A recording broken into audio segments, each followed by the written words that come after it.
গেছে কিনা তারা না জানায়। জঙ্কুক বাইরে গার্ডদেরকে জিজ্ঞাসা করে তে বাইরে গিয়েছে কিনা, তারাও জানায় তারা দেখেনি, তে বাইরে যায়নি। জঙ্কুকের হঠাৎ ছাদের কথা মনে পড়ে যায়, ছাদে তো দেখা হয়নি। জঙ্কুক দ্রুত ছাদের দিকে হাঁটা ধরে। ছাদে এসে চারিদিকে চোখ বোলাতেই ছাদের এক পাশে দোলনাতে তেকে দেখতে পায়। জঙ্কুক একটা স্বস্তির নিঃশ্বাস ফেলে। জঙ্কুকের কাছে গিয়ে দেখে তে দোলনায় হেলান দিয়ে ঘুমিয়ে আছে। জঙ্কুক তার চেহারার দিকে তাকিয়ে আছে। ঘুমন্ত অবস্থায়ও তেকে কি সুন্দর লাগছে। জঙ্কুক তেকে কোলে তুলে নেওয়ার সিদ্ধান্ত নেয়। এভাবে তো আর এখানে শুয়ে থাকতে দিতে পারে না। তেকে কোলে তুলে নিতেই তের ঘুম ভেঙে যায়। তে নিজের কাছে মনে হচ্ছে সে হাওয়ায় ভেসে আছে। পরক্ষণে তার অনুভব হলো সে হাওয়ায় নয়, কেউ তাকে কোলে নিয়েছে। সাথে সাথে তে চোখ মেলে তাকায় এবং দেখে সে জঙ্কুকের কোলে। কি করছেন? কোলে নিয়েছেন কেন? তুমি তো ঘুমাচ্ছিলে, তাই ভাবলাম তোমাকে রুমে শুইয়ে দিয়ে আসি। এখন আমার ঘুম ভেঙে গেছে, কোল থেকে নামান আমাকে। না না, একবার যেহেতু কোলে নিয়ে নিয়েছি তাহলে রুমে না যাওয়া পর্যন্ত নামাচ্ছি না। নামান আমাকে, আপনার কষ্ট হবে। জঙ্কুক একটু হেসে বলে, ওমা, তুমি আমার কষ্টের কথা চিন্তা করছো, ভাবতেই অন্যরকম ফিল হচ্ছে। ধ্যাৎ, নামান তো, চুপ করো তো, আমার কোনো কষ্ট হবে না। তোমার ওজন আমার কাছে বেশি বলে মনে হয় না। তে জঙ্কুকের কথা শুনে বাধ্য মেয়ের মতো চুপ মেরে যায়। তে জঙ্কুকের গলা জড়িয়ে না ধরে শার্ট খামচে ধরে। জঙ্কুক হেসে তেকে নিয়ে ছাদে থেকে বেরিয়ে আসলো। জঙ্কুক তেকে রুমে নিয়ে এসে বসিয়ে দিল। এবার নিশ্চিন্তে ঘুমাতে পারো।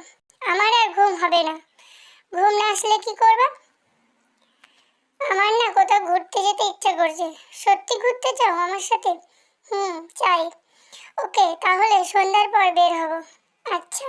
জঙ্কুক ফ্রেশ হতে ওয়াশরুমে চলে যায়। তে বিছানায় বসে বসে মোবাইল টিপছে। জঙ্কুক ওয়াশরুম থেকে বের হয়ে তেকে মোবাইল টিপতে দেখে বলে, পালিয়ে যাবার প্ল্যান করছো নাকি? প্ল্যান করলেও বা কি পালাতে পারবো? অবশ্যই পারবে না। আর পালালেও এদেশেই থাকতে হবে, ও দেশে যেতে পারবে না। আমি জানি। আমার না চা খেতে ইচ্ছা করছে, আমার জন্য এক কাপ চা নিয়ে এসো তো। আচ্ছা।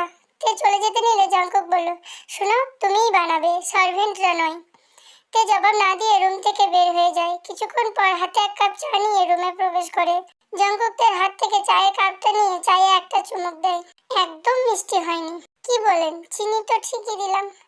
তাহলে আমি কি মিথ্যা কথা বলছি? না, সেটা না। আচ্ছা, কাপটা দিন, আমি চিনি দিয়ে আনছি। আগে তুমি খেয়ে দেখো কতটুকু চিনির প্রয়োজন।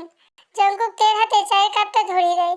তে চায়ে চুমুক দিয়ে ভুরু কুঁচকে জঙ্কুকের দিকে তাকায়। চিনি তো ঠিকই আছে। জঙ্কুক এবার তের হাত থেকে চায়ের কাপটা নিয়ে নিজে খেতে লাগলো। জঙ্কুক তের দিকে তাকিয়ে বলে, এখন পারফেক্ট হয়েছে। জঙ্কুকের এমন কাজে তে লজ্জা পেয়ে যায়। জঙ্কুক অর্ধেক চা খেয়ে বাকিটুকু তের দিকে বাড়িয়ে দেয়। আমি আপনার এটা চা খাবো? তের মুখে কথা শুনে জঙ্কুক চায়ের কাপটা ফ্লোরে এক আছাড় দিয়ে ভেঙে ফেলে। জঙ্কুক এমন করায় তে ভয় পেয়ে যায়। জঙ্কুক রাগী গলায় বলে, আমি তোমার এঁঠো চা খেতে পারলে তুমি কেন পারবে না? জঙ্কুক রেগে রুম থেকে বের হয়ে যায়। আবার রুমে ফিরে এসে তেকে বলে, রেডি হয়ে থাকি, সন্ধ্যায় নিতে আসবো। জঙ্কুক আর না দাঁড়িয়ে হনহন করে হেঁটে চলে যায়। এর সাহস হলো না জঙ্কুককে জিজ্ঞাসা করার কোথায় যাচ্ছেন। তের এখন নিজের গালে নিজেরই থাপ্পড় মারতে ইচ্ছা করছে। সত্যি তো, উনি আমার এঁঠো চা খেতে পারলে আমি কেন পারবো না? তের এখন নিজের উপর খুব রাগ হচ্ছে। কেন যে সে এমন করলো? আর উনিও রেগে বোম হয়ে গেল। আর উনিও বা কি সবকিছু জোর করে করতে পারে, এটাও জোর করে খাওয়াতো তাহলেই তো হয়ে যেত। তে মন খারাপ করে বাইরে যাওয়ার জন্য রেডি হচ্ছে। জঙ্কুক বলেছে সন্ধ্যার পরে সে নিয়ে যাবে। তখন যে বের হলো এখনো বাড়ি আসেনি। অবশ্য যা রাগ তার সহজে কমবে না। তের ইচ্ছে করছিল জঙ্কুকের পছন্দ মতো সাজতে, কিন্তু তার তো জঙ্কুকের পছন্দের কোনো আইডিয়াই নাই। তাই আর কি করার, নিজের পছন্দ মতোই সেজে রেডি হয়ে নিল। কিছুক্ষণ পর তে মোবাইলটা বেজে উঠলো। তে কল রিসিভ করে, বাইরে অপেক্ষা করছি, তাড়াতাড়ি বের হও। জি। তে ফোন কেটে রুম থেকে বের হয়ে গেল। তে গেটের বাইরে গিয়ে দেখে জঙ্কুক গাড়ির সাথে হেলান দিয়ে দাঁড়িয়ে আছে। তের উপস্থিতি টের পেয়ে জঙ্কুক তের দিকে তাকায়। তের দিকে তাকাতেই জঙ্কুকের চোখ আটকে যায়। অসম্ভব সুন্দর লাগছে তেকে। তেকে তেমন কখনো সাজতে দেখেনি। আজকে তে অনেক সুন্দর করে সেজেছে। জঙ্কুক মনে মনে ধরে নিয়েছে তে তার জন্যই সেজেছে। তে মাথা নিচু করে বলে, সরি, রাগ করেন না। গাড়িতে উঠে বসো। জঙ্কুকও গাড়িতে উঠে যায়। জঙ্কুক তেকে নিয়ে লন্ডনের জনপ্রিয় সব দর্শনীয় স্থান ঘুরে। জঙ্কুক কোথাও তেমন কোনো কথা বলেনি। তে তাকে কিছু জিজ্ঞেস করলে হ্যাঁ বা না উত্তর দেয়। অন্য সময় জঙ্কুক কথা বলে যেত, তে চুপ করে শুনতো, আর আজকে তে অত্যাধিক কথা বলেছে। জঙ্কুক শুধু শুনে যাচ্ছে। জঙ্কুক তেকে নিয়ে বাঙালি একটা রেস্টুরেন্টে ঢুকে মেনু কার্ড দেখে তে ও তার জন্য খাবার অর্ডার দেয়। খাবার শেষে দুজনে বাড়িতে চলে আসে। জঙ্কুক রুমে এসে জামা কাপড় চেঞ্জ করে ফ্রেশ হতে চলে যায়। জঙ্কুক ফ্রেশ হয়ে দেখে তে টেবিলের উপর খাবার নিয়ে বসে আছে। জঙ্কুক ভুরু উঁচু করে বলে, খাবার কার জন্য? আপনার জন্য। আমরা দুজন না বাইরে থেকে খেয়ে আসলাম। যে খাওয়া খেয়েছেন দেখলাম, হাত কাটার জন্য তো ঠিক মতো খেতেই পারলেন না। তো এখনো তো আমার হাত কাটা, এখনো খেলে সেই চামচ দিয়েই খেতে হবে। আমার হাত দিয়ে খেলে কি খুব সমস্যা হবে? একবারও তো বললেন না আমার হাত দিয়ে খাওয়ার জন্য। জঙ্কুক এবার চরম লেভেলের অবাক হয় তের কথা শুনে। তে নিজের থেকে তাকে খাওয়ার জন্য বলছে, তাও আবার তার হাত দিয়ে। কি এভাবে অবাক হয়ে তাকিয়ে আছেন কেন? খাবেন না আমার হাত দিয়ে? অবশ্যই, দাও দাও। তে জঙ্কুক বিছানায় বসে পড়ে। তে খাবার হাতে নিয়ে নিজের হাত দিয়ে জঙ্কুককে খাইয়ে দিতে লাগলো। জঙ্কুক খুব মজা করে খাচ্ছে, যেন এরকম খাবার সে জীবনেও খায়নি। খাওয়া শেষ হলে জঙ্কুক তের ওড়না দিয়ে মুখ মুছে নেয়। জঙ্কুক মনে মনে অনেক খুশি, এই ভেবে যে তে আস্তে আস্তে সবকিছু ভুলে তার সাথে স্বাভাবিক হচ্ছে। কোনো কিছুতে এখন আর রাগ করছে না। ইউনোর চ্যাপ্টারও হয়তো ভুলে গেছে। তে রুমে এসে জঙ্কুককে ভাবতে দেখে বলে, কি ভাবছেন? কিছু না, চলেন ছাদে যাই। আচ্ছা চলো। তে আর জঙ্কুক পাশাপাশি হেঁটে ছাদে চলে আসে। দুজনে ছাদে গিয়ে দোলনায় বসে। জঙ্কুক হুট করে তের এক হাত নিজের এক হাতে নিয়ে চেপে ধরলো। জঙ্কুক মনে করলো হয়তো তে কিছু বলবে, কিন্তু না, তে কিছুই বললো না। হেসে সামনের দিকে তাকিয়ে রইলো।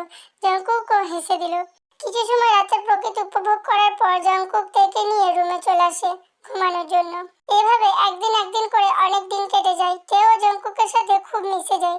জঙ্কুকের প্রতি রাগ অভিমান কিছুই এখন নেই। জঙ্কুকেরও তাই কোনো কিছুতে এখন আর রাগ করতে হয় না। এখন দুজনকে একসাথে দেখলে মনে হবে সুখী দম্পতি। একদিন জঙ্কুক বাইরে থেকে এসে দেখে তে মন খারাপ করে বসে আছে। কি হয়েছে তে? কিছু হয়নি। কিছু তো একটা হয়েছে, বলো কি হয়েছে? আমার মা বাবার কথা খুব মনে পড়ছে, কতদিন হলো তাদের দেখিনি। যদি 2-1 দিনের ভিতরে আমরা দেশে যাই। তে খুশিতে লাফিয়ে ওঠে। সত্যি যাবেন? যাব। Thank you. তে খুশিতে হঠাৎ করে জঙ্কুককে জড়িয়ে ধরে। পরক্ষণে নিজের পাগলামির কথা ভেবে জঙ্কুকের বুক থেকে উঠে দৌড়ে পালিয়ে যায়। জঙ্কুকের এমন পাগলামি কাণ্ড দেখে হেসে দেয়। জঙ্কুক শিওর হয়ে গেছে যে তে তাকেও ভালোবাসতে শুরু করেছে। এখন আর মনে হয় না সে আমাকে ছেড়ে যাবে বা যাওয়ার চেষ্টা করবে। সো নিশ্চিন্তে দেশে যাওয়া যায়। 2 দিন পর তে আর জঙ্কুক দেশে চলে আসে। জঙ্কুক তেকে নিয়ে নিজের বাসায় ওঠে। তে জঙ্কুক দুজনেই খুশি। জঙ্কুকের খুশির কারণ তার জন্য তের মনে জায়গা তৈরি হয়েছে ভেবে। আর অন্যদিকে তে কেন খুশি হয়েছে সেটা তে খুব ভালো করে জানে। দেশে আসার পর দিন জঙ্কুক তেকে নিয়ে জেহপের বাসায় আসে। জেহপ জঙ্কুককে দেখে গাল বরাবর ঠাস করে একটা থাপ্পড় বসিয়ে দেয়। জঙ্কুক কিছু বলে না, চুপ করেই ছিল। জেহপ তার মেয়েকে বুকে জড়িয়ে নিয়ে কেঁদে দিল। জেহপ তেকে নিয়ে ঘরের ভিতর যাচ্ছিলেন। তে থেমে পিছনে তাকালো। আপনি দাঁড়িয়ে আছেন কেন? আসেন। জঙ্কুক অনেক খুশি হয়। সে তো তের মুখে এই কথাটা শোনার জন্যই দাঁড়িয়ে ছিল। জেহব রেগে বলে, তে ওকে ডাকছিস কেন? বাবা, উনি আমার স্বামী। উনি ওনার শ্বশুর বাড়িতে আজ প্রথম এসেছে। ওনাকে আপ্যায়ন করো। তে তুই কি সবকিছু ভুলে গেছিস ও তোর সাথে কি করেছে? আমি সবকিছু ভুলে যেতে চাই বাবা। আমি এখন ওনাকে মেনে নিয়েছি। তুমি ওনাকে আর একটাও কথা বললে আমি ওনার সাথে বাড়ি থেকে চলে যাব। জেহব মেয়ের কথা শুনে চুপ মেরে যায়। জঙ্কুক হাসি মুখে তের সাথে ঘরে প্রবেশ করলো। তে জঙ্কুককে নিজের রুমে নিয়ে আসে। আপনি বসেন, আমি আপনার জন্য চা নিয়ে আসছি।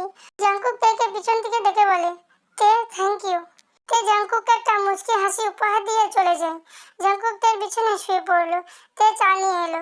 জঙ্কুক বিছানা থেকে উঠে বসে। তের হাত থেকে চায়ের কাপটা নেই। আপনি বসে চা খান, আমি মা বাবার সাথে কথা বলে আসি। বুঝতে তো পারছেন অনেকদিন পর দেখা হলো, অনেক কথা জমেছে। সমস্যা নেই, যাও। তে রুম থেকে বের হয়ে যায়। জঙ্কুক বসে বসে তে রুমটা দেখছে। তাই অনেকক্ষণ পর তে রুমে ফিরে আসে। শুনুন, একটা কথা বলার ছিল। বলো। মা বাবা চাই আমি কিছুদিন তাদের সাথে এই বাসায় থাকি। আমি থাকলে আপনার কি কোনো আপত্তি আছে? না, থাকতে পারো তুমি। আমি মাঝে মাঝে তোমার সাথে দেখা করে যাব। খুশি হয়ে বলে, থ্যাংক ইউ সো মাচ। দুপুরে খাওয়ার পর জঙ্কুক তের কাছ থেকে বিদায় নিয়ে চলে যায়। 2 দিন খুব ভালোভাবেই কেটে যায়। এর কদিন পর সুগার কল আসে জঙ্কুকের নাম্বারে। জঙ্কুক কলটা রিসিভ করে হাসতে হাসতে বলে, কি রে, কি অবস্থা? সুগা তাড়াহুড়ো করে বলে, এই অবস্থা রাখ, আগে এটা বল তে কোথায়? কোথায় আবার তাদের বাড়িতে? তার মানে এখন তোর সাথে নেই? না কেন, কি হয়েছে বলতো? তোর মা বাবা সহ ইউনোর সাথে কোথায় যাচ্ছে দেখলাম। তোর মাথা ঠিক আছে তো? কি বলছিস তুই?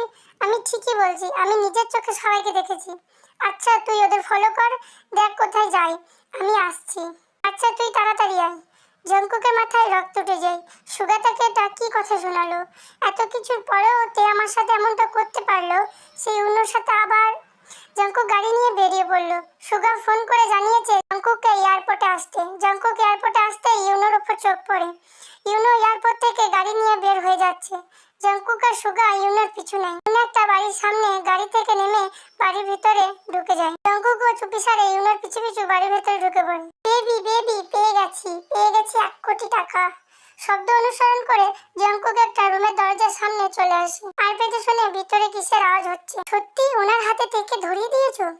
ইয়েস বেবি, এতদিনের সব কষ্ট আজকে সার্থক হলো। অনেক কষ্ট হয়েছিল তেকে আবার নিজের লাইফে ফিরিয়ে আনতে।